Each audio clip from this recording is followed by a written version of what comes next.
আসসালামু আলাইকুম। মাছ বানাইমু আজকে কুমড়া দিয়া। দেখেন আপনারা কেমনে বানাই। পাঙ্কাশ মাছ দিয়ে বানাইমু না, আমার লেগে অন্য মাছ আনছে, ওইটা দিয়া মাছ কুমড়া দিয়ে বানাইমু। আমি পাঙ্কাশ মাছ খাই না, আমার স্বামী খায়। আমার স্বামীর লেগে পাঙ্কাশ বানাইমু, আমার লেগে অন্য মাছ বানাইমু। দেখেন কুমড়াটা সিল্লা সাফা করে লিতেছি, কেমনে বানাই দেখবেন। কুমড়া দিয়া মাছ দিয়া বানাইমু। কুমড়াটা কাটতে লইছি, কাটা ওটা শেষ। টমেটো পেঁয়াজ কাটতে লইছি। মাছটা বাজা লইয়া উল্টা লইতাছি। মাছটাও অত সবজি বানাইমু, অত কড়া করে বাজতাম না, তা হালকা হালকা বাজাম। সবজি বানাই মাছটা ভাজা হয়ে গেছে, দেখুন ফাইনালি আপনারা দেখুন মাছটা ভাজা হয়ে গেছে। কেমনে ভাজি কেমনে না দেখেন, মাছটা হয়ে গেছে। তখন কড়াই গরম হয়ে গেছে, এটা আরেকটার মধ্যে সবজি বয়াই দিমু। কুমড়াটি ধুইয়া লইতাছি, ধুইছি 2-3 বার ধুইছি, এখন আরেকবার ধুইতাছি। আগে একবার ধুইছি, এখন একবার ধুইয়া দিই।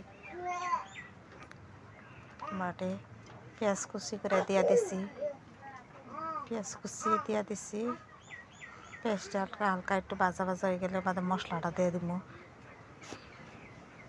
কি মশলা দিই এটাও দেখুন যে আমি বেলেগ কিছু মশলা দিই না, সবসময় যেটা দিই জিরার গুঁড়া, মরিচের গুঁড়া, হলদির গুঁড়া, এটাই। লবণ দিব, লবণটা দেওয়ার দেখাইছি না, কিন্তু আমি দিছি, স্কিপ করছি না, ভিডিও উঠাইছি না, দেওয়াটা দিছি। মশলাটা দেখুন কষানো হয়ে গেছে, তেল ছেড়ে দিচ্ছে। এখন আমি কুমড়াটা দিয়ে দিব।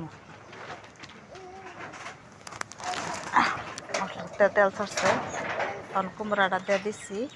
দেয়া হেরে লাড়া ছাড়া দিয়ে হেরে কিবা রান্ধি দেখুন। আমি এবার রান্ধি কুমড়ার চান। মাছ দিয়ে অত মশলা দিই না, কম মশলা দিয়ে বানাই কুমড়া সবজি। দেখেন পানি দিয়ে দিছি, গরম পানি দিছি আমি, মানে জলদি হয়ে যাব। গরম পানি জগ আসলো, গরম পানি মাছ দিয়া দিছি, জল দিয়ে এরা মাছটি দিয়ে দিছি। কড়াই হয়েই দিছে আমার সবজি, মাছটি দিচ্ছে, ধনিয়া পাতা দিয়ে দিছি। ফাইনালি আমার সবজি হয়েই গেছে। দেখুন সবজির কালারটা কি সুন্দর হয়েছে। আপনারা দেখুন, লাইক কমেন্ট শেয়ার করে দিবেন। রাখি।